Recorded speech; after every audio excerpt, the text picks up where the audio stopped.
क्या खूबसूरत है। मुझे यकीन नहीं हो रहा हम फिर से यहाँ आए हैं। बहिरा मुर्दार पर दूसरी बार हम जा रहे हैं। ओहो चलो चलो। इस बार हम एन बुकेक में हैं। ये बहिरा मुर्दार के किनारे एक तफरीही जिला है। ये स्टाइल में बहिरा मुर्दार के मरकजी साहिल का घर है और हमारी राय में ये इन सब में सबसे खूबसूरत है। हमें वहाँ ऊपर जाना चाहिए। लेकिन ये सबसे बढ़कर सड़क के उस पार कुदरती चश्मों और कदीम खंडरात के साथ साथ खूबसूरत पैदल सफर का रास्ता है। ओ जूली। तो हमारे साथ इस एपिसोड में शामिल हों जब हम बहिरा मुर्दार के साहिल पर इस शानदार जगह की सैर करते हैं। Romeo Romeo Romeo.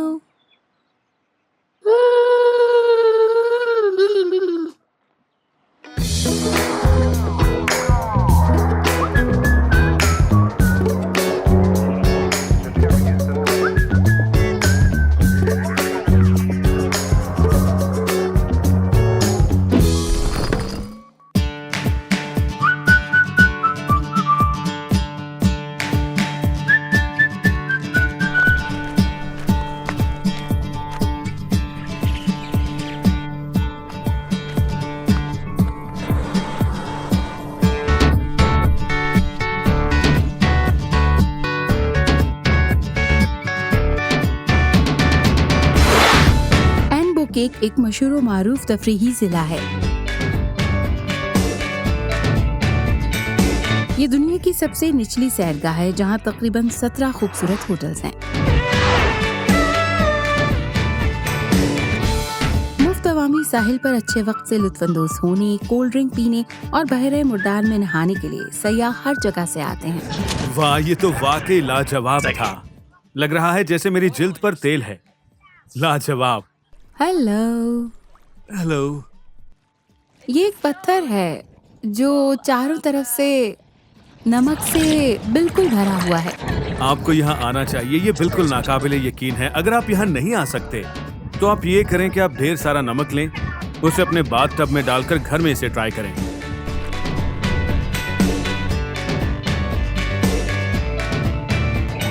मुझे नहीं पता आपको कितना नमक चाहिए होगा, लेकिन शायद बहुत सारा।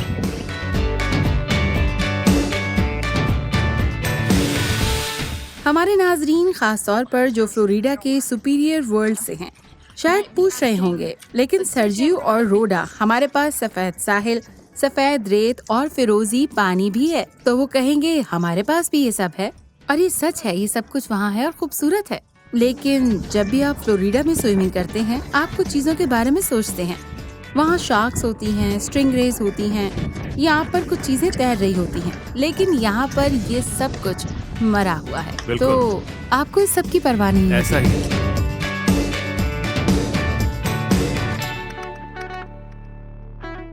इंसानों के सिवा यहाँ सब कुछ मुर्दा है।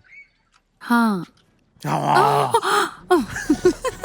बहुत बुरी बात है, बहुत बुरी। पता है तुम्हारी गर्दन काफी नमकीन है, होंठों पे गंदा। लग रहा है ये। ओह वाह, यहाँ पर नमक का इर्तिकाज बहुत ज्यादा है। ध्यान से। वाह, ये इस कदर नमकीन है कि ये कड़वा लग रहा है। मेरी जुबान इसके इर्तिकाज को समझ नहीं पा रही। ये कड़वा लग रहा है। मुझे बिल्कुल यकीन नहीं हो रहा तुमने ये किया। होटलों और साहिलों के अलावा इस जगह पर दुनिया का सबसे निचला मॉल है, जिसमें कुछ फास्ट फूड रेस्टोरेंट्स, कुछ सूवेनिर शॉप्स और एक सहूलत स्टोर भी मौजूद है।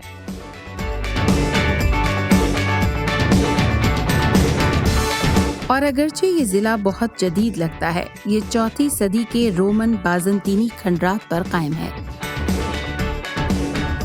ये एक बाज़ंतीनी फार्म हाउस है। ये वो जगह है जहां उन्होंने इत्र और तेल के लिए बलसान के पौधे उगाए। आज ये अवामी पार्क का हिस्सा है और सब के लिए लुत्फानंदोज होने के लिए खुला है। मेरे पीछे एक वजह है कि क्यों इसराइल में तारीखी मकामात पर मौजूद नेशनल पार्क्स में दाखिला फीस वसूल करना एक दानिशमंदी है।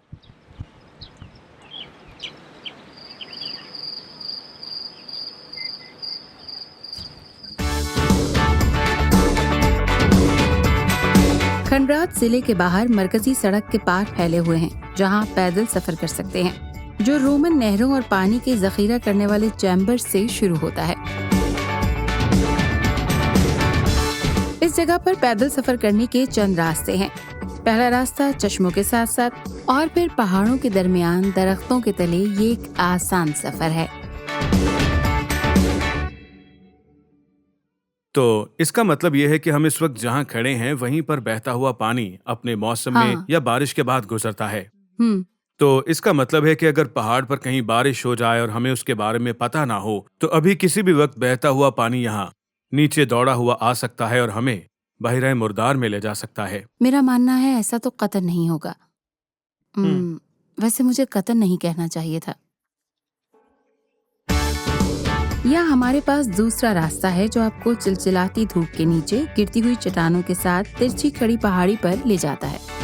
लिहाजा वाज़ेह और सबसे ज्यादा मंतकी वजूहात के बिना पर और गौर करने के बाद बिल्कुल तमाम आम और समझदार लोगों की तरह हमने तिरछी खड़ी पहाड़ी को चुना। ये चढ़ाई कमजोर दिलों के लिए नहीं है, जैसे कि मैं हूँ।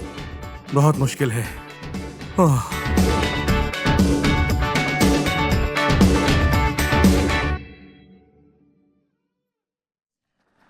याद रखें, अगर आप किसी सहरा में ऐसी सूरत हाल में हैं तो जब भी आप अपना पाँव किसी जगह पर रखें तसल्ली कर लें कि वो ठोस है और वो गिरेगी नहीं।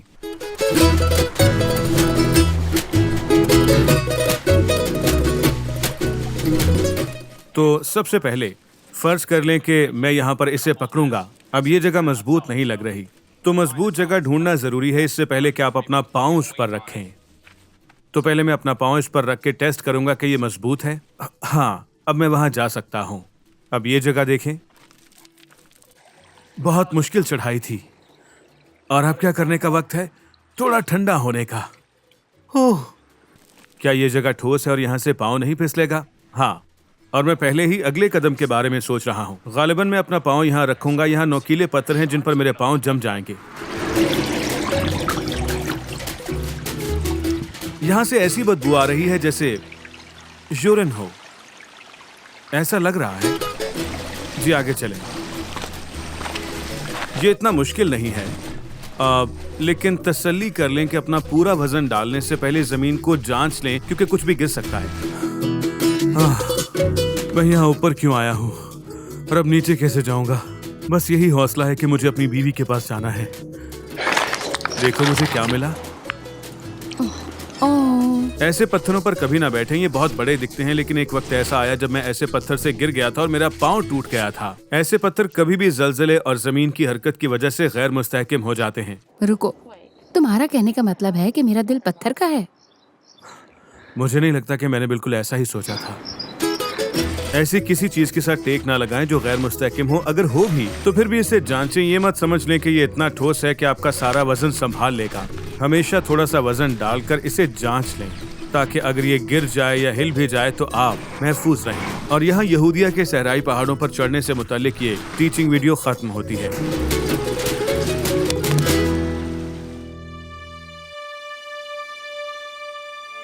उस वक्त जब हमने ये चढ़ाई चढ़ी तो हमें इन खंडरात के बारे में बहुत कम मालूम था जो इस पहाड़ की चोटी पर हैं। ये काफी पथरीली जगह है।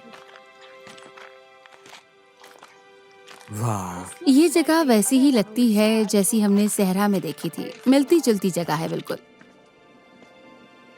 थोड़ी सी तहकीक के बाद मालूम हुआ कि ये एक किला है जिसे असल में 4वीं सदी में रोमन बाज़ंतीनी दौर में सेंट ऑगस्टिन ने तामीर किया था।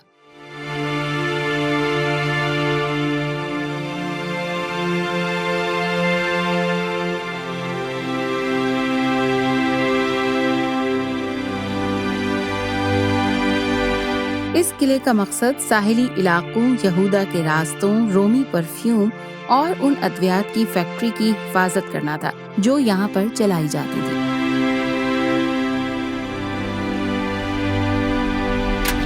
इस किले की खुदाई 1968 में हुई थी, जो कि मरहूम प्रोफेसर मॉर्डेकाई गेहान के सिवा और किसी ने नहीं की। वो एक रूसी यहूदी थे जो जर्मनी में पैदा हुए और जिन्होंने 1934 में एरिड्स इसराइल की तरफ हिजरत करके नाजियों से अपना बचाव किया था। मॉर्डेकाई गेहान ने जरा भी वक्त जाया नहीं किया और अपनी आमद के फौरन बाद वो यूनिवर्सिटी ऑफ जेरूसलम में आसार कदीमा की तालीम हासिल करने लगे। 60 की दहाई में उन्होंने टेल अवीव यूनिवर्सिटी में आसार कदीमा का शोबा कायम किया, जहां वो प्रोफेसर बन गए और बाद की जिंदगी में उन्होंने ऑक्सफोर्ड यूनिवर्सिटी में पढ़ाया और वो डेड सी स्क्रॉल एनसाइक्लोपीडिया के मुसन्निफीन में से एक थे। और अगर ये सब काफी नहीं है तो साथ ही साथ ये भी बताता चलूं कि वो इसराइली फील्ड इंटेलिजेंस फोर्स के और सुप्रीम इंटेलिजेंस स्कूल के बानियों में से एक हैं।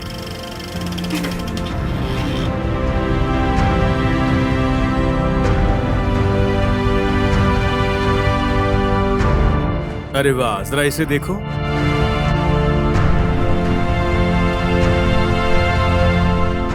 इन दरवाजों का साइज तुम्हारे लिए काफी नहीं है। पहाड़ों में हरियाली का एक टुकड़ा है तो वहां पानी का कोई जरिया हो सकता है। तो चलो जरा वहां ऊपर चढ़कर मुआयना करके आते हैं।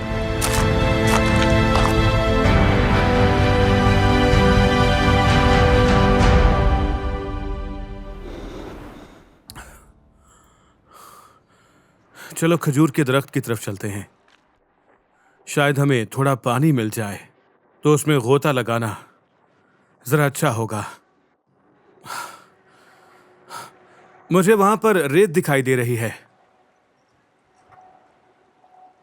मुझे कुछ सुनाई दे रहा है। तुमने सुना? नहीं, मुझे तो कोई आवाज नहीं आ रही।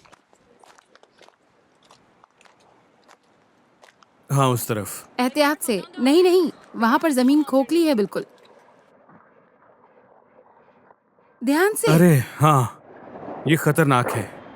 वहां नहीं जाना चाहिए। आपने पीछे ताजा पानी देखा था ना, और यहाँ पर मेरे पाँव के नीचे जमीन खिसक रही है।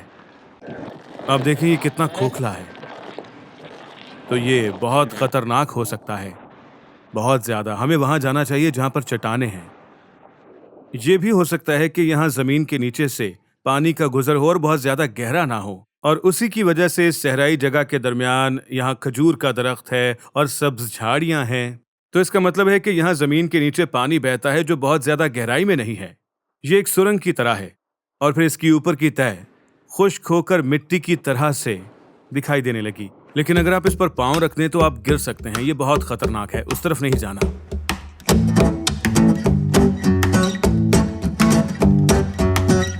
यकीनन आपने इस एपिसोड का उतना ही लुत्फ उठाया होगा जितना हमने इस चढ़ाई से लुत्फ उठाया। तो अगली बार मिलते हैं। मुझे लगता है इन्होंने हमारी इस हाइक से ज्यादा इस एपिसोड का लुत्फ उठाया है। तुम्हें ऐसा लगता है? मुझे ऐसा लगता है ये एक खड़ी चढ़ाई थी। हाँ, चढ़ाई तो मुश्किल थी। यहाँ बहुत गर्मी है और अभी नहीं। सुबह के 9 भी नहीं बजे हैं। यहाँ 14 फ़ारेनहाइट से ज्यादा गर्मी है। ओह, हवा का झोंका, खुदावन तेरा शुक्र है।